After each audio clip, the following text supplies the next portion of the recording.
Doctor ortho Ayurvedic oil and capsule. अब दर्द भी घुटने टेकेगा। मिशन असम दौरे पर पीएम मोदी। पीएम मोदी ने असम को दिया 47,000 करोड़ का सौगात। खराब मौसम की वजह से पीएम मोदी का कोकराझार दौरा रद्द। पीएम ने गुवाहाटी से वर्चुअली संबोधन में कांग्रेस पर किया हमला, कहा कांग्रेस का हाथ घुसपैठियों के साथ। मुख्यमंत्री हेमंत सोरेन की अध्यक्षता में झारखंड कैबिनेट की हुई बैठक। कैबिनेट की बैठक में कुल 40 प्रस्तावों पर लगी मुहर। सरकारी सेवक निवारण नियमावली 2026 को मिली स्वीकृति। उच्च तकनीकी शिक्षा लेने वाली छात्राओं को मिलेगा छात्रवृत्ति योजना का लाभ। महाविद्यालय के पदाधिकारी, शिक्षकों और शिक्षकेतर कर्मियों के पदों पर होगी नियुक्ति। झारखंड पुलिस को मिले नए वाहन। विधानसभा परिसर में सीएम सोरेन ने 1485 नए वाहनों को दिखाई हरी झंडी। थानों को सौंपे 636 पेट्रोलिंग वाहन और 849 दोपहिया वाहन। 12 इंटीग्रेटेड थानों का भी किया शिलान्यास। अपराध पर सख्त साय सरकार। छत्तीसगढ़ मुख्यमंत्री विष्णुदेव साय ने कहा, अपराध के मामलों में त्वरित कार्रवाई कर रही सरकार। सीएम साय ने कांग्रेस पर विश्वासघात और भ्रष्टाचार का लगाया आरोप। प्रदेश को अपराध का गढ़ बनाने का आरोप लगाया।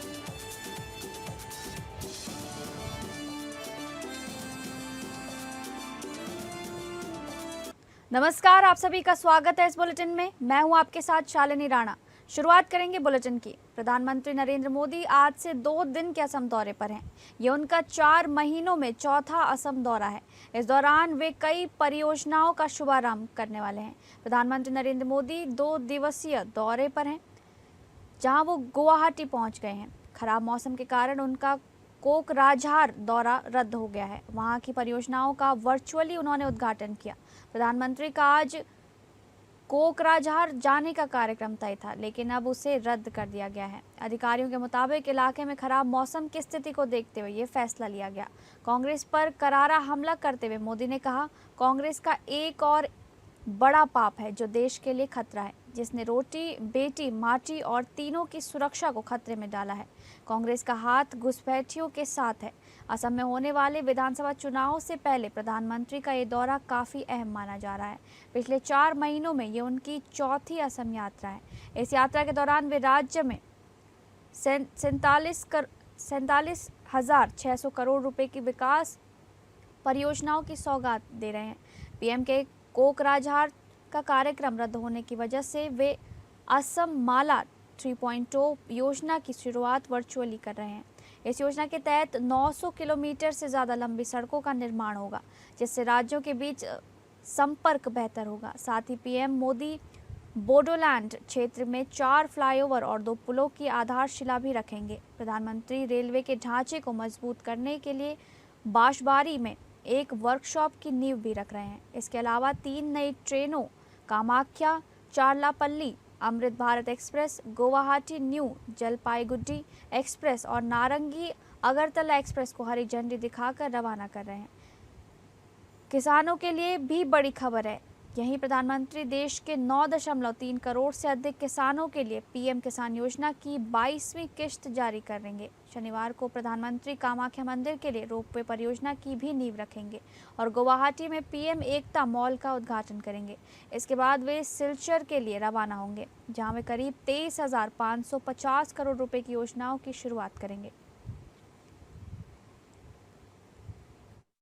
कांग्रेस का एक और बड़ा पाप है जो देश और असम की सुरक्षा के लिए बहुत बड़ा खतरा बन गया है, जिसने रोटी, बेटी और माटी तीनों की सुरक्षा को खतरे में डाला है। कांग्रेस का हाथ हमेशा से घुसपैठियों के साथ रहा है और आज भी है। कांग्रेस ने दशकों तक यहां के मूल निवासियों को जमीन के कानूनी दस्तावेज तक नहीं दिए। कांग्रेस ने आदिवासियों की बहुत सारी जमीनों को घुसपैठियों के हवाले कर दिया। झारखंड के मुख्यमंत्री हेमंत सोरेन के नेतृत्व में हुई झारखंड कैबिनेट की बैठक में कल 40 प्रस्तावों पर मुहर लगी है, जिसके तहत अब मानकी मुंडा छात्रवृत्ति योजना का लाभ राज्य के सभी उच्च शिक्षण संस्थानों में तकनीकी शिक्षा के लिए अध्ययनरत छात्राओं को भी मिलेगा। गुरुवार को हुई इस महत्वपूर्ण बैठक को लेकर विस्तृत जानकारी देते हुए कैबिनेट सचिव वंदना दादेल ने बताया कि मानकी मुंडा छात्रवृत्ति योजना के तहत अभी तक झारखंड प्रौद्योगिकी विश्वविद्यालय रांची से संबद्ध संस्थानों में पढ़ाई कर रही इंजीनियरिंग और डिप्लोमा के छात्राओं को मिलता था। अब ये संशोधन के बाद सभी उच्च शिक्षण संस्थानों में तकनीकी शिक्षा लेने वाले छात्राओं को इस छात्रवृत्ति का लाभ मिलेगा, जिसके लिए आवेदन की प्रक्रिया भी सरल कर दी गई है। वहीं राज्य के सभी मंत्री, विधायक, पूर्व विधायक और उनके परिजनों को अखिल भारतीय सेवा के पदाधिकारियों की तरह चिकित्सा सुविधा दिए जाने पर भी मुहर लगाई गई है। इस क्रम में कैबिनेट ने राज्य में institute of driving training and research की स्थापना हेतु मंजूरी प्रदान की है। इसके अलावा राज्य के एनसीसी कैडेट्स को प्रशिक्षण के दौरान मिलने वाले नाश्ते के भत्ते में भी वृद्धि स्वीकृति प्रदान की गई है। अब 10 रुपये के स्थान पर 25 रुपये का नाश्ता मिलेगा। कैबिनेट ने राज्य के राजकीय विश्वविद्यालय तथा इसके अंतर्गत संचालित अंगीभूत महाविद्यालय के पदाधिकारी, शिक्षकों एवं शिक्षकेतर कर्मियों के पदों पर नियुक्ति एवं प्रश्नोन्नति हेतु आरक्षण रोस्टर नियमावली के संबंध में निर्णय लिया है।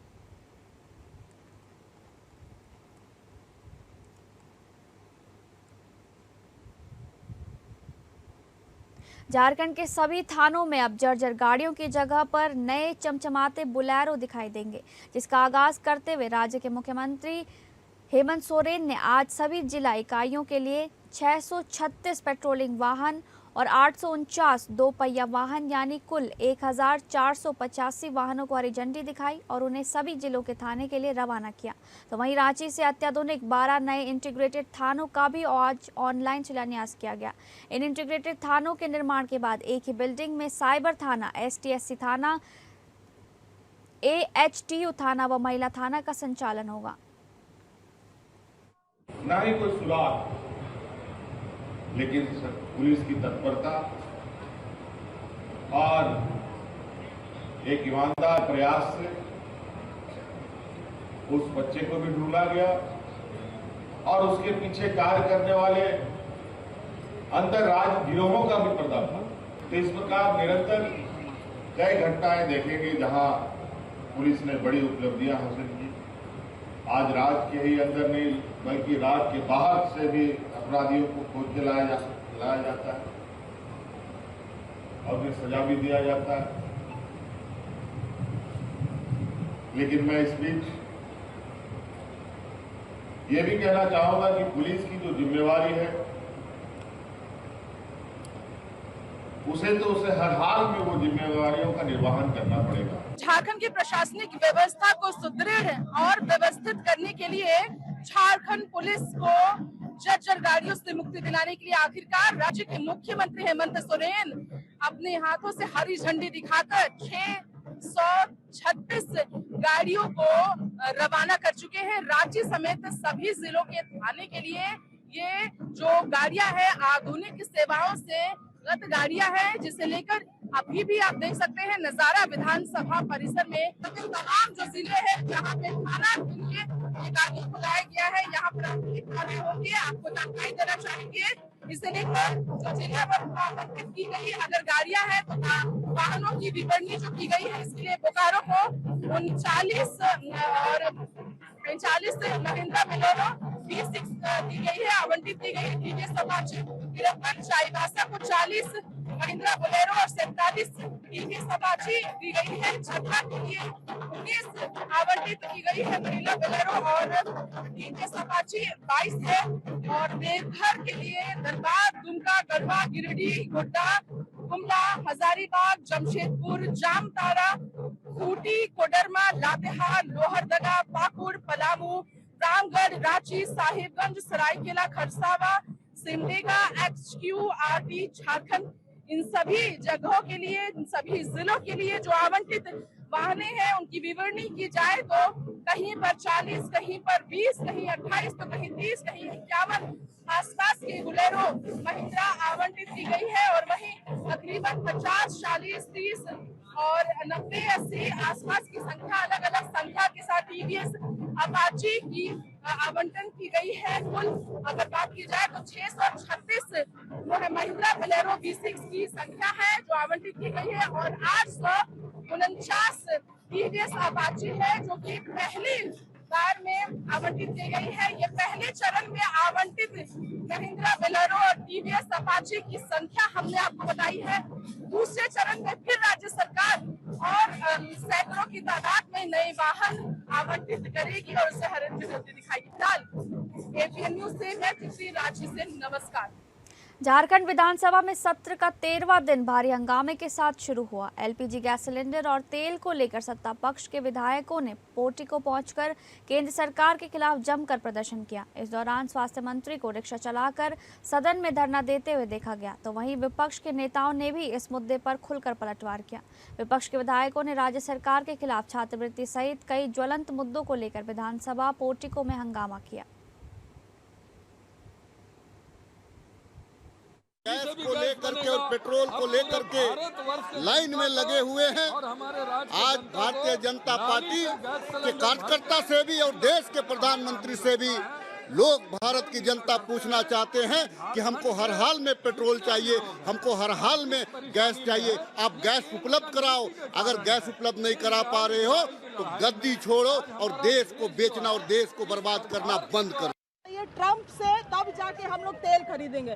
90% जो हम लोगों का एनर्जी कंजम्पशन है, हम सारा एक्सपोर्ट में डिपेंडेंट है। ये बहुत ही स्थिति खराब है हमारी देश की, और इसीलिए हम लोग अब रिक्शा का ही इस्तेमाल कर रहे हैं। पहले तो हम पूरे झारखंड सहित देशवासियों को ये विश्वास दिलाते हैं कि जब तक मोदी सरकार है तब तक आपको पैनिक होने की जरूरत नहीं है। ना तो एलपीजी की कमी है, ना तो पेट्रोल की कमी है। ये कांग्रेस के ऐसे ठगने वाले लोग हैं जो हिंदुस्तान का नाम को विदेशों में नीचा दिखाने का काम करते हैं। अरे इनका बस चले तो रेगिस्तान में रेत की कमी को उत्पन्न करने की क्षमता रखने वाले ये ठगने वाले कांग्रेस के लोग हैं। आज इनके दिग्भ्रमित करने से आप दिग्भ्रमित ना होएं। यहाँ पर कृत्रिम कमी किया जा रहा है जानबूझ करके, ताकि लोगों में अफवाह फैलाया जा रहा है, ताकि लोगों को एक भय का माहौल हो। काला बाजारी हो रहा है, दुगुने दाम पर, महंगे दाम पर बिक रहे हैं। मंदिरों के भोग बंद हैं और यहाँ तक स्कूलों के मध्याह्न भोजन बंद है। हम सब विरोध प्रदर्शन कर रहे हैं उनकी जगाने के लिए। तो विधानसभा के पोर्टिको में इस वक्त हम मौजूद हैं, जहां पर सत्ता पक्ष द्वारा किया जा रहा है धरना प्रदर्शन। एलपीजी गैस सिलेंडर को लेकर केंद्र सरकार के विरोध में ये प्रदर्शन है, जहां पर मंत्री से लेकर विधायकगण नजर आ रहे। विधायक उज्जवल दास है, जिनसे जानेंगे कि क्या ये विपक्ष कहती है सत्ता पक्ष की आवाज बुलंद करना। हमारे प्रधानमंत्री जी कभी घुटने टेक सकते हैं क्या? ये तो विपक्ष का जो मानसिक संतुलन है वो खो गया है, इसलिए जो है सो ये बात कर रहे हैं इस तरह के। और जहां तक बात है कि सिलेंडरों के दाम में वृद्धि हो रही है, लाइन लगाना पड़ रहा है, तो मैं झारखंड सरकार से कहूंगा कि झारखंड में टैक्स कर दे, कम कर दे। झारखंड में टैक्स क्यों नहीं कम कर रहे हैं? लाइन लग रहा है, झारखंड की सरकार क्या कर रही है? उसको झारखंड सरकार को भी तो व्यवस्था बनानी चाहिए ना, कि झारखंड सरकार बस मुद्दा मिल गया उसको विरोध करो, चलो भाई लाइमलाइट में आएंगे, इसलिए सरकार कर रही है। सुना आपने कुमार उज्जवल दास ने क्या कहा है। अब यहाँ पर बाबूलाल मरांडी नेता प्रतिपक्ष मौजूद हैं, उनसे भी हम जानना चाहेंगे उनका क्या कहना है, जो सत्ता पक्ष के इस विरोध पर अब जवाब देते हुए नजर आएंगे। सुनिए क्या कहते हैं।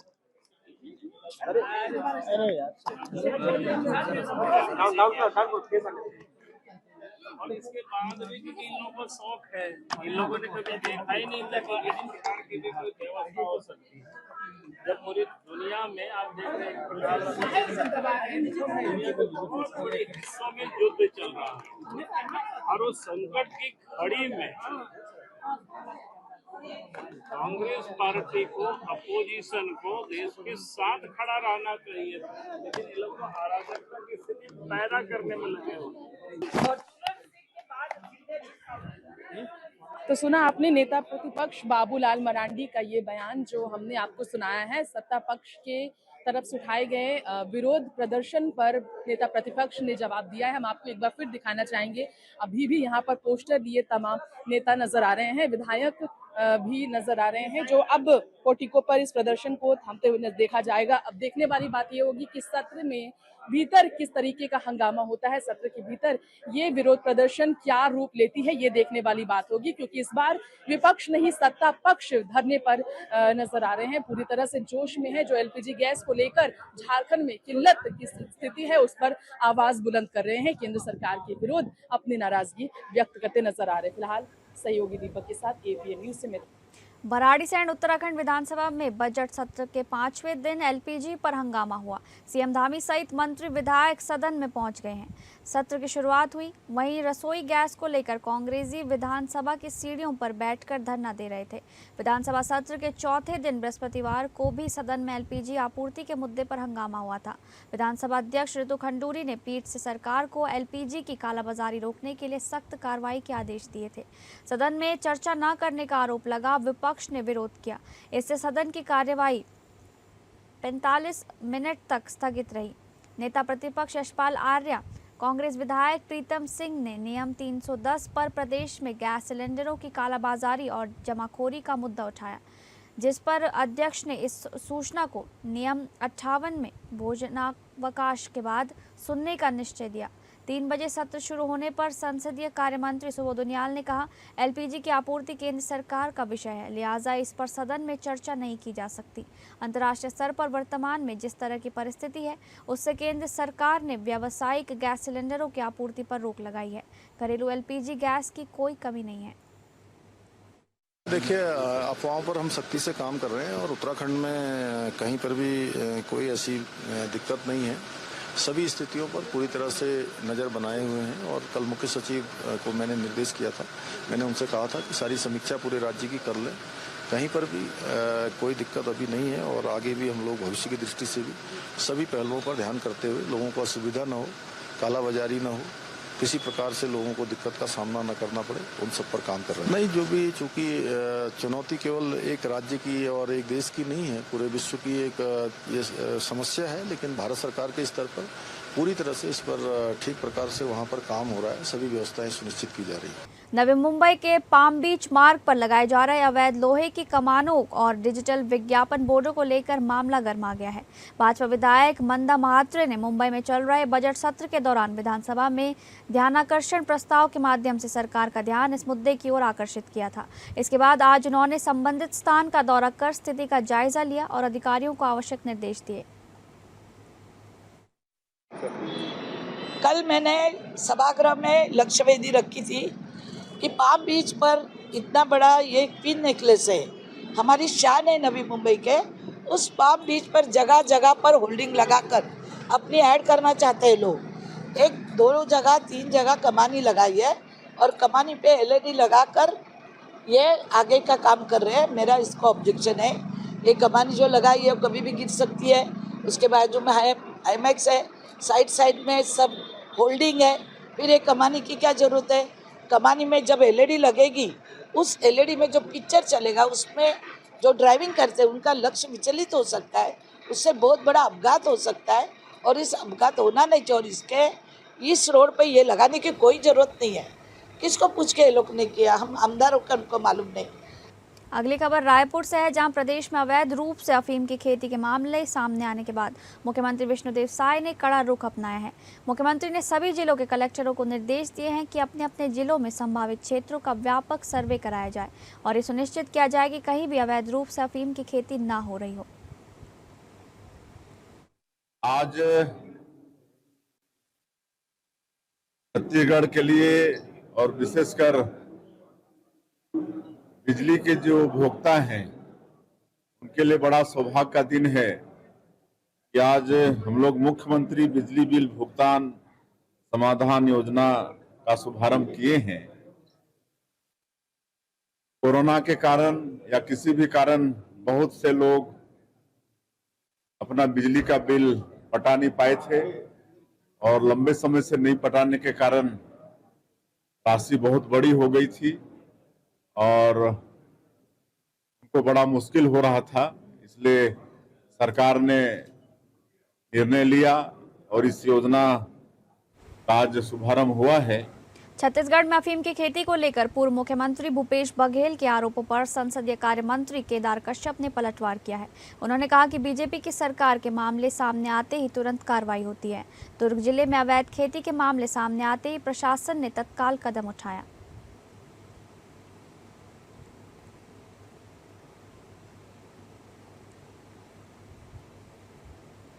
डोंबिवली में ईरान, इजरायल और अमेरिका के बीच बढ़ते तनाव के कारण गैस आपूर्ति को लेकर लोगों में पहले से ही चिंता का माहौल बन गया है। इसी डर का फायदा उठाते हुए साइबर ठगों ने डोंबिवली में एक नई ठगी को अंजाम दिया है। एक गैस कनेक्शन काटने की धमकी देकर ठगों ने एक नौकरीपोश महिला से करीब 3 लाख रुपए ठग लिए। इस मामले में डोंबिवली के रामनगर पुलिस स्टेशन में मामला दर्ज किया गया है और पुलिस ने जाँच शुरू कर दी है।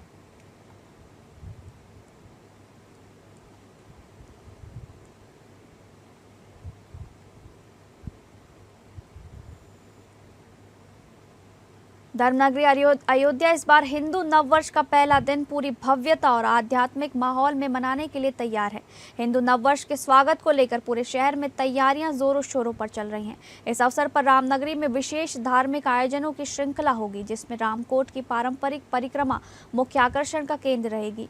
वहीं जानकारी के अनुसार 18 मार्च को हिंदू नववर्ष की पूर्व संध्या पर संत महंत और हजारों श्रद्धालु रामकोट की परिक्रमा करेंगे। इस पावन परिक्रमा में भगवान रामलला के मंदिर सहित कुल 108 मंदिरों का भ्रमण किया जाएगा, जो भक्ति और आस्था का अनूठा संगम होगा।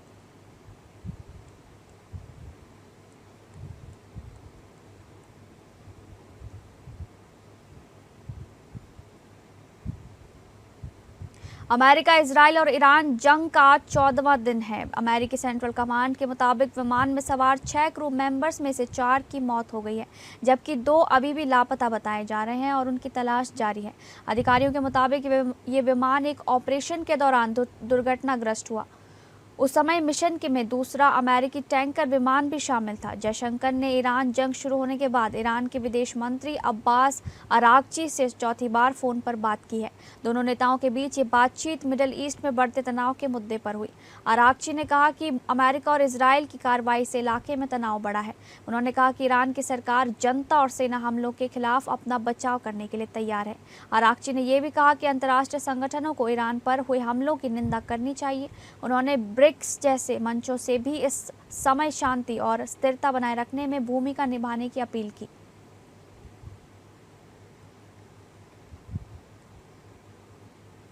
फिलहाल इस बुलेटिन में बस इतना ही। नमस्कार।